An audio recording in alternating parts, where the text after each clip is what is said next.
नमस्कार, सुप्रभात। आप देख रहे हैं खबर एचपी और समय हो चला है हिमाचल की 25 बड़ी खबरों को जानने का। तो आइए एक नजर डालते हैं 25 बड़ी खबरों पर फटाफट अंदाज में। इससे पहले यदि आप वीडियो को लाइक नहीं किए तो लाइक कर दीजिए और चैनल को सब्सक्राइब कर लीजिए। मुख्यमंत्री सुक्खू बोले चूड़धार मंदिर जाने वाले हिमाचलियों से नहीं ली जाएगी कोई फीस। जी, मुख्यमंत्री सुक्खू ने कहा कि चूड़धार मंदिर जाने वाले हिमाचल के लोगों से कोई फीस नहीं ली जाएगी। इस बारे में दिशा निर्देश दिए गए। बाहरी राज्यों के जो लोग आते हैं वे पानी की बोतलें, चिप्स आदि के पैकेट लेकर जाते हैं, इसलिए उनके लिए शुल्क लगाया गया। वही शनिवार को दिल्ली में कांग्रेस की प्रदेश कार्यकारिणी के विस्तार के लिए मुख्यमंत्री सुक्खू ने पार्टी की प्रदेश से प्रभारी रजनी पाटिल को कई नाम सुझाए। रजनी पाटिल के साथ शनिवार को सीएम सुक्खू ने चर्चा की और उन्हें कांग्रेस की कार्यकारिणी के लिए कई नामों की जानकारी दी। इससे पूर्व कांग्रेस प्रदेश अध्यक्ष प्रतिभा सिंह ने भी रजनी से मुलाकात की व उन्होंने भी कार्यकारिणी विस्तार को लेकर उनसे चर्चा की। हिमाचल के चंबा में बादल फटने से तबाही, घरों में घुसा बारिश का पानी, एक की मौत। हिमाचल प्रदेश के जिला चंबा के भटियाद में बादल फटने से एक व्यक्ति की मौत हुई है।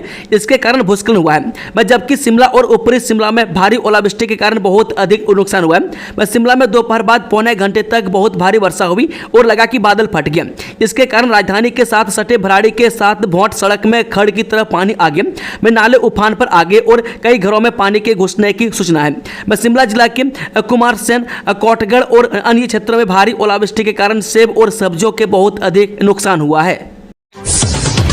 ईडब्ल्यूएस का फर्जी सर्टिफिकेट दिखाकर 14 आयुर्वेदिक डॉक्टर ने हत्या ली सरकारी नौकरी, धोखाधड़ी का केस दर्ज। हिमाचल प्रदेश में आयुर्वेदिक विभाग में आर्थिक रूप से कमजोर वर्ग यानी कि ईडब्ल्यूएस के फर्जी प्रमाण पत्रों का सहारा लेकर सरकारी नौकरी हासिल करने वाले 14 आयुर्वेदिक डॉक्टर अब कानून के शिकंजे में हैं। विजिलेंस जांच में सामने आया है कि इन डॉक्टरों ने झूठी आय और पात्रता की जानकारी देकर सरकारी व्यवस्था को चकमा दिया है। काला आम में अवैध शराब फैक्ट्री का भंडाफोड़, देर रात एक्साइज विभाग ने की रेड, पुलिस ने शुरू की जांच।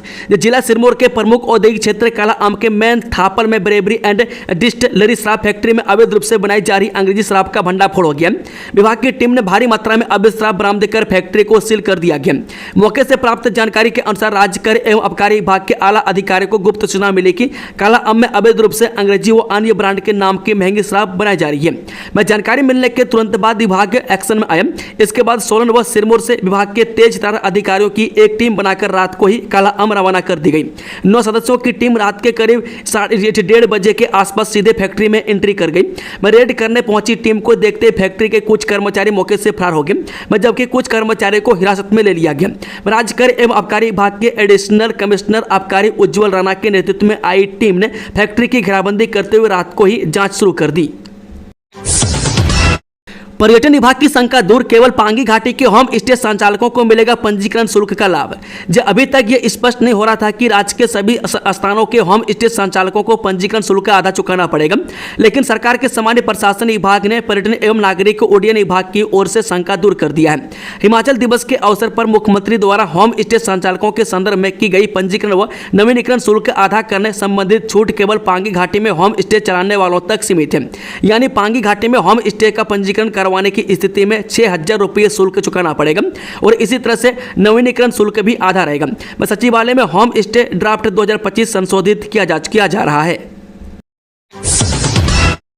निलंबन का कोई डर नहीं, अपनी मांगों पर अड़ा शिक्षक संघ, बोला आंदोलन रहेगा जारी।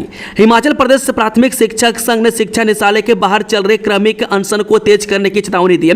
अध्यक्ष जगदीश शर्मा ने निलंबन की कार्रवाई को लेकर सरकार को चुनौती दी है। उन्होंने कहा कि शिक्षकों का निलंबन और एफआईआर से डरने वाले नहीं है। यूनियन ने स्कूलों को बंद करने की साजिश का भी आरोप लगाया। मुख्यमंत्री के साथ ही वार्ता करने की बात कही। अमृतसर में 2 जासूस गिरफ्तार, पाकिस्तान को लीक कर रहे थे सेना की खुफिया जानकारी। एक महत्वपूर्ण जासूसी विरोधी अभियान में अमृतसर ग्रामीण पुलिस ने शनिवार को अमृतसर में सेना छावनी क्षेत्रों और वायुसेना ठिकानों की संवेदनशील जानकारी और तस्वीरें लीक करने के आरोप में 2 व्यक्तियों को गिरफ्तार किया। पुलिस महानिदेशक गौरव यादव ने रविवार को बताया कि आरोपियों की पहचान पलक शेर मसीह और सूरज मसीह के तौर पर हुई है।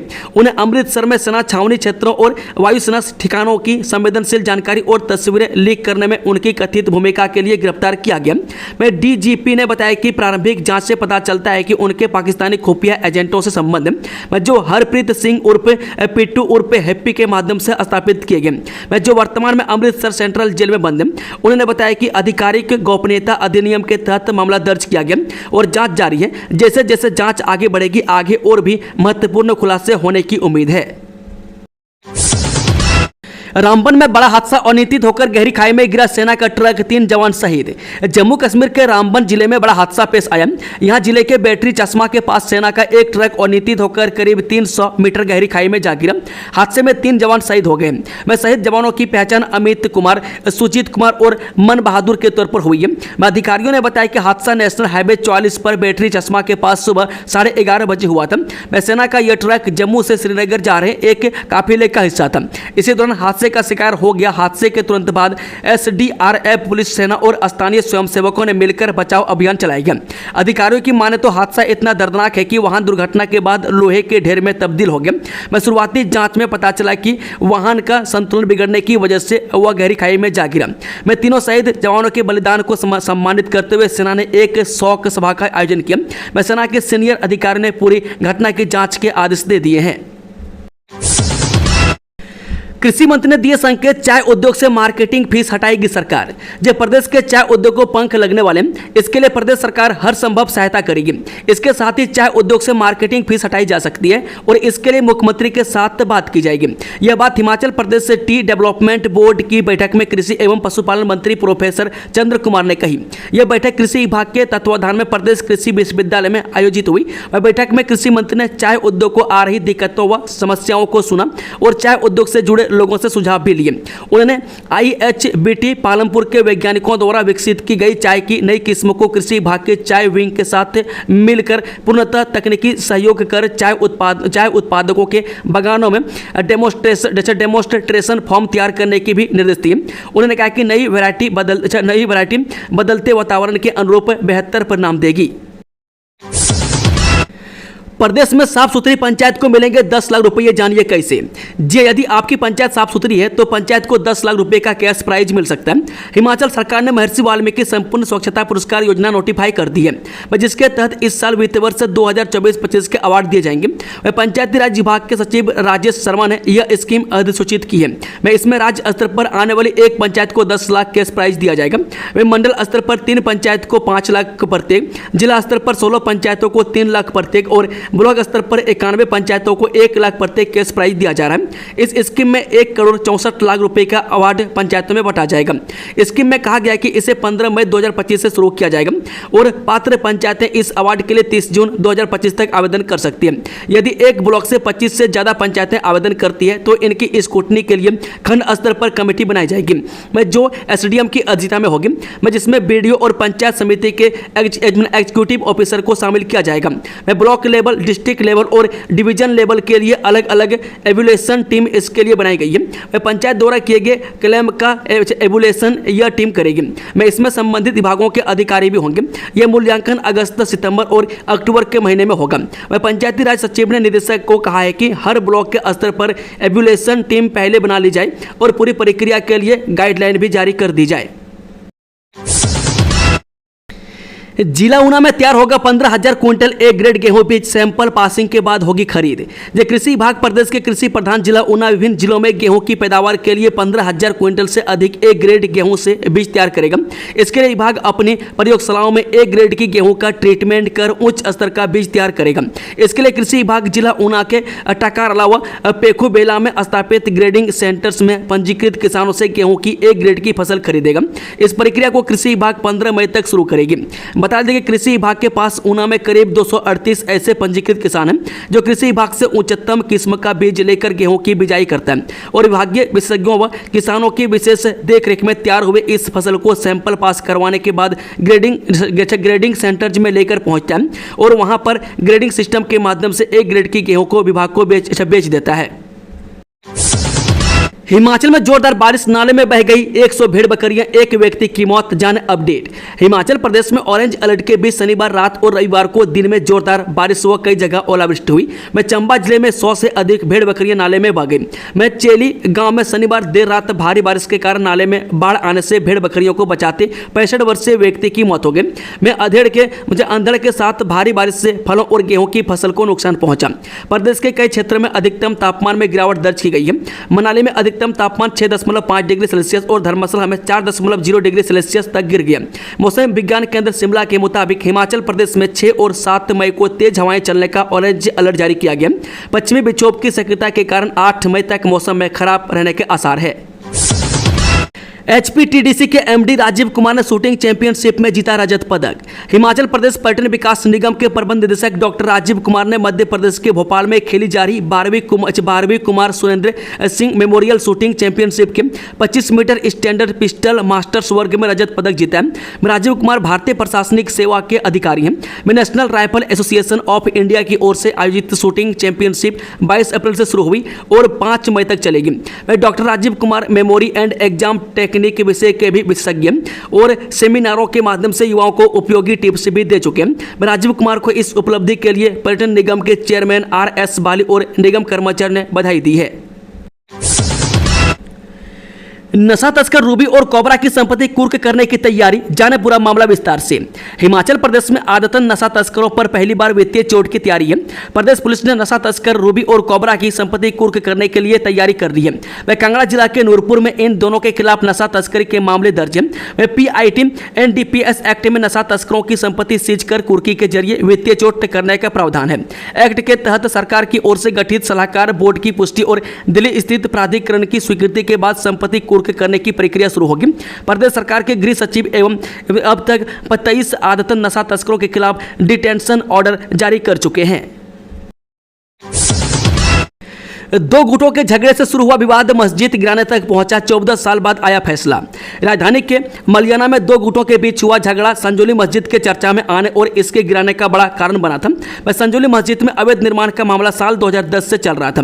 मैं कई नोटिस जारी होने के बावजूद मस्जिद कमेटी ने 5 मंजिला भवन तैयार कर लिए। मैं आयुक्त कोर्ट में भी करीब 14 साल तक लगातार इस मामले पर सिर्फ सुनवाई होती रही। इसी बीच 29 अगस्त 2024 को शहर के मलियाना में दो गुटों के बीच झगड़ा हो गया। मैं इसमें मलियाना के एक युवक को गंभीर चोटें लगी।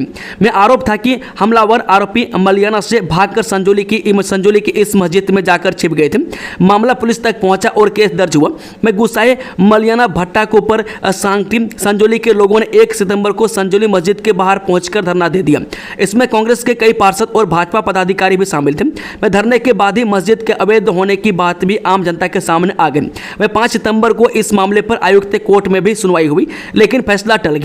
इसी बीच हिंदू संगठनों ने संजौली बाजार में 11 सितंबर को उग्र प्रदर्शन कर दिया। वह प्रदर्शन रोकने के लिए पुलिस को कई लोगों पर लाठीचार्ज करना पड़ा। मैं कई लोगों पर केस भी दर्ज हुए। मैं लोगों की मांग थी कि यदि मस्जिद अवैध है तो इसे तुरंत तोड़ा जाए।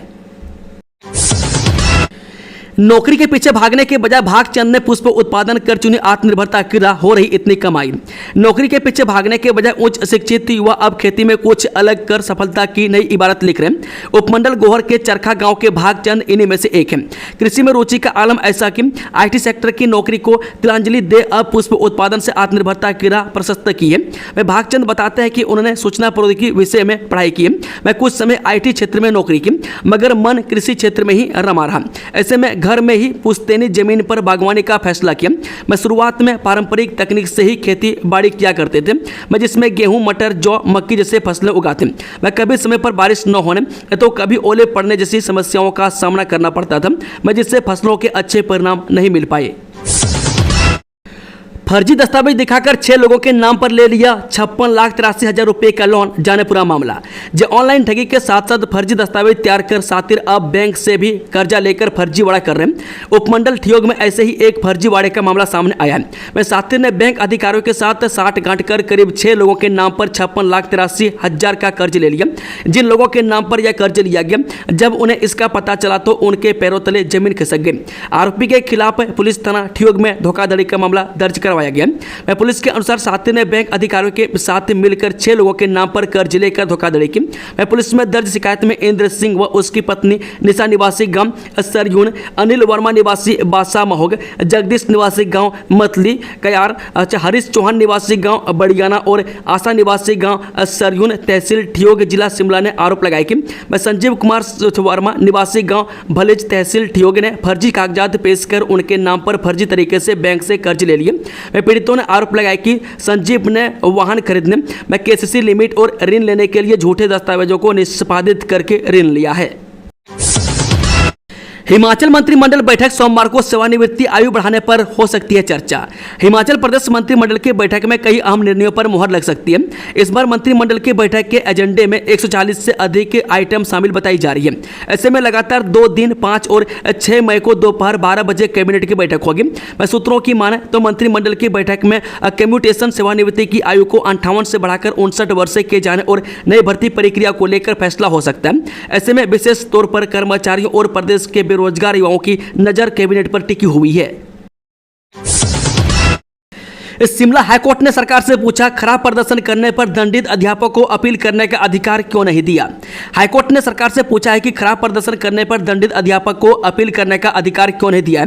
कोर्ट ने बोर्ड परीक्षा में खराब परिणाम देने वाले शिक्षक की वेतन वृद्धि रोकने के आदेश को चुनौती देने वाली याचिका में राज्य सरकार से 3 सप्ताह के भीतर जवाब तलब किया है। कोर्ट ने पूछा है कि नियम में ऐसे दोष और दंड के खिलाफ अपील का प्रावधान क्यों नहीं है। न्यायाधीश ज्योत्सना रिवाल दुआ ने मामले की प्रारंभिक सुनवाई के पश्चात कहा कि संचयी प्रभाव के साथ या उसके बिना वेतन वृद्धि रोकना एक कर्मचारी पर लगाया गंभीर दंड है, जिसका उसके सेवा जीवन पर प्रतिकूल प्रभाव पड़ सकता है। एयरपोर्ट विस्तारीकरण को लेकर दूसरा अवार्ड भी तैयार, पैसे की हुई दरकार। प्रदेश के सबसे बड़े कांगड़ा एयरपोर्ट के विस्तारीकरण की प्रक्रिया जारी है। जिन लोगों के घर व जमीन विस्तारीकरण की जद में आ रहे हैं उन्हें चिन्हित करके अब तक करीब 1000 करोड़ के अवार्ड तैयार हो चुके हैं, जिनके लिए सरकार की ओर से राशि किए जाने का इंतजार है। राशि मिलने पर तैयार अवार्ड घोषित कर संबंधित लोगों को मुआवजा राशि वितरित करने की प्रक्रिया शुरू की जाएगी। एयरपोर्ट विस्तार के चलते प्रभावित लोगों को अब तक 350 करोड़ के लगभग मुआवजा राशि जारी की जा चुकी है। मतलब है कि एयरपोर्ट विस्तारीकरण के तहत कांगड़ा एयरपोर्ट विस्तारीकरण के लिए 14 गांवों से करीब 1200 परिवारों की जमीन का अधिग्रहण किया जाना है। डीसी कांगड़ा हेमराज बरवा का कहना है कि विस्तार से उक्त गांवों की 147.7587 हेक्टेयर भूमि प्रभावित हो रही है। इसमें 25.1064 हेक्टेयर सरकारी भूमि है।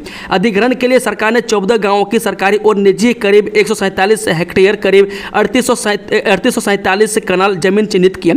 इसमें 123 हेक्टेयर निजी और 24 हेक्टेयर सरकारी भूमि चिन्हित की गई है। कांगड़ा एयरपोर्ट विस्तारीकरण के तहत अब तक 350 करोड़ के लगभग मुआवजा बांटा जा चुका है। लगभग 1000 करोड़ के अवार्ड तैयार है। यह रूटीन प्रोसेस है। जैसे जैसे धन उपलब्ध होगा उसी अनुरूप अवार्ड घोषित किए जाएंगे। इसके लिए लोगों की कंसेंट ली जाएगी और मुआवजा राशि वितरित की जाएगी। सीएम और डिप्टी सीएम के बीच नहीं चल रहा सब कुछ ठीक, सरकार में कभी हो सकता है ब्लास्ट। हिमाचल प्रदेश के उप मुख्यमंत्री मुकेश अग्निहोत्री द्वारा बीते दिन सोशल मीडिया पर की गई टिप्पणी को लेकर प्रदेश में सियासी माहौल गर्मा गया। वहीं इसको लेकर अब भाजपा भी सरकार पर निशाना साध रही है। पूर्व विधायक राजेंद्र राणा ने मुख्यमंत्री और उप मुख्यमंत्री के बीच बातचीत न होने पर सवाल खड़े किए हैं। हिमाचल में सहायक बार ठगों की मौज, 51 हिमाचली ठगे जा रहे रोज। इस साल 110 दिन में 33 करोड़ से ज्यादा का फ्रॉड। हमारे और आपके जीवन में जिस तेजी से इंटरनेट और डिजिटल पेमेंट का चलन बढ़ता जा रहा है, मैं ठीक उसी रफ्तार में साइबर ठगी के मामले भी बढ़ते जा रहे हैं। आपके मोबाइल और लैपटॉप में शॉपिंग ऐप, सोशल मीडिया और गूगल सर्च पर साइबर ठग नजर गड़ाए बैठे। मैं बस एक गलती और साइबर क्रिमिनल आपके अकाउंट से लाखों रुपये पलक झपकते ही गायब कर देंगे। मैं डिजिटल युग में ठग आपके आसपास नहीं बल्कि आपके हाथ में जो मोबाइल उस स्क्रीन के पीछे छिपकर बैठे। मैं देश भर के साथ साथ हिमाचल प्रदेश में कुछ सालों में साइबर फ्रॉड की मामले में इजाफा हुआ है। पाकिस्तान ने फिर दी परमाणु हमले की गिदड़ भभकी, कहा सिंधु नदी का पानी रोका तो हो जाएगा बवाल। जब पहलगाम आतंकी हमले के बाद भारत और पाकिस्तान के बीच तनाव काफी बढ़ गया। भारत ने सिंधु जल संधि सहित पाकिस्तान के खिलाफ कई बड़े फैसले लिए। भारत के इन फैसलों के बाद पाकिस्तान की नींद उड़ गई है। इसी बीच पाकिस्तान ने एक बार फिर भारत को परमाणु हमले की गिदड़ भभकी दी है। रूस में पाकिस्तान के राजदूत मोहम्मद खालिद जमाली ने कहा कि अगर भारत पाकिस्तान पर हमला करता है या उसकी सिंधु नदी का पानी रोकता है तो पाकिस्तान न सिर्फ परंपरागत बल्कि परमाणु हथियार से भी जवाब देगा। उन्होंने कहा कि हमारे पास भारत की सैन्य कार्रवाई की योजना के पुख्ता सुराग है। मैं खालिद जमाली ने दावा करते हुए कहा कि कुछ लीक हुए दस्तावेजों में पाकिस्तान के कुछ क्षेत्रों पर हमले की योजना बनाई गई है। मैं इससे हमें लगता है कि हमला करीब है और कभी भी हो सकता है। राहुल गांधी पर भड़के शंकराचार्य, कांग्रेस नेता को हिंदू धर्म से बहिष्कृत करने का किया ऐलान। जी हां, ज्योतिर्मठ के शंकराचार्य जगत गुरु स्वामी अभिमुक्तेश्वरानंद के राहुल गांधी पर बयान के जवाब में उत्तराखंड कांग्रेस के प्रवक्ता डॉक्टर प्रतिमा सिंह ने कहा कि जगत गुरु शंकराचार्य के सामने चीजें तोड़ मरोड़ कर पेश की गई है। मैं तभी उनका इस तरह का बयान सामने आया। यह वही शंकराचार्य जिन्होंने राहुल गांधी का समर्थन किया था। अब जब राहुल गांधी ने संसद में कहा था कि हिंदू धर्म हमें हिंसा करना नहीं सिखाता। तनाव के बीच बीएसएफ ने पाकिस्तानी रेंजर को पकड़ा, भारतीय सीमा में घुसने की कर रहा था कोशिश।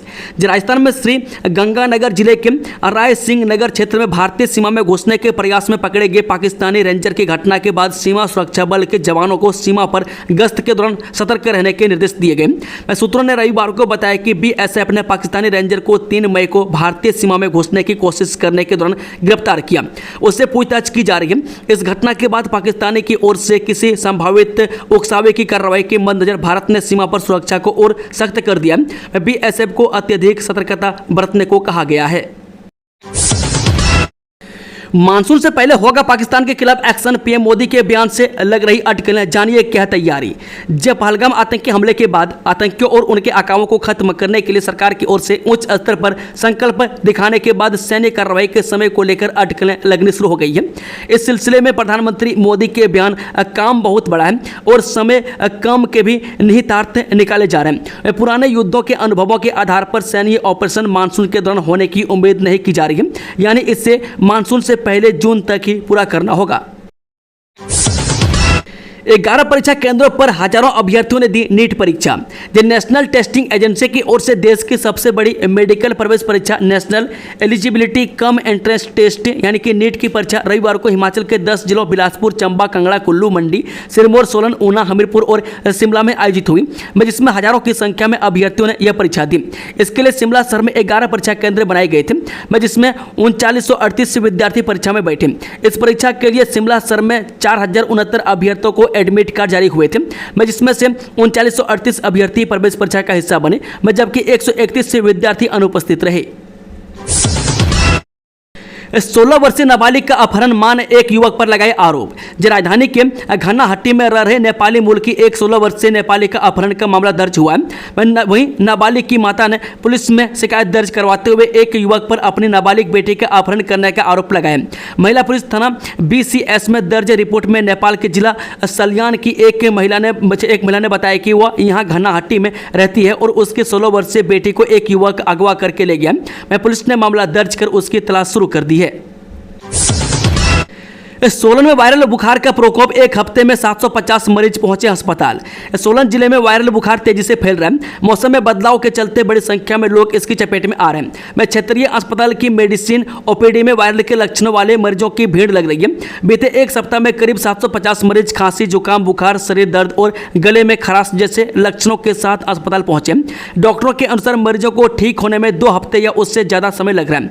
यह वायरल खासकर बच्चों, वयस्कों और बुजुर्गों को अधिक प्रभावित कर रहा है। लक्षणों की शुरुआत गले के दर्द से होती है, फिर शरीर में दर्द, तेज बुखार और आंखों से पानी आना जैसी समस्याएं सामने आ रही है। बुखार 102 डिग्री से भी ऊपर पहुंच रहा है और दवा लेने के बाद भी केवल कुछ घंटों के लिए राहत मिल रही है। लड़कियों को लिफ्ट लेना पड़ा महंगा, चलती गाड़ी से छलांग लगाकर बचाई जान। जब पुलिस थाना धर्मशाला के तहत शनिवार देर रात कोतवाली बाजार में बाहरी राज्य की 2 लड़कियों को लिफ्ट देने के दौरान गाड़ी में बिठाकर उनके कहे स्थान पर न उतारने से संबंधित मामला पेश आया। साथ ही बताया जा रहा है कि इन दोनों लड़कियों ने छलांग लगाकर अपनी जान बचाई है। लिफ्ट देने वाली गाड़ी किसी सरकारी विभाग के साथ अटैच होने की बात सामने आ रही है। जानकारी देते हुए व्यापार मंडल कोतवाली बाजार के अध्यक्ष अनुज कश्यप ने बताया कि मध्य प्रदेश की इन दोनों लड़कियों का कहना है कि वे रात करीब 11 बजे धर्मशाला के एक स्थान पर जा रही थी। दोस्तों, खबरों का सिलसिला समाप्त होता है। अगर जानकारी पसंद आई तो वीडियो को लाइक, शेयर, चैनल को सब्सक्राइब जरूर कर लें और कमेंट बॉक्स में अपना फीडबैक देना ना भूलें। Thank you, all the best. जय हिंद, जय हिमाचल।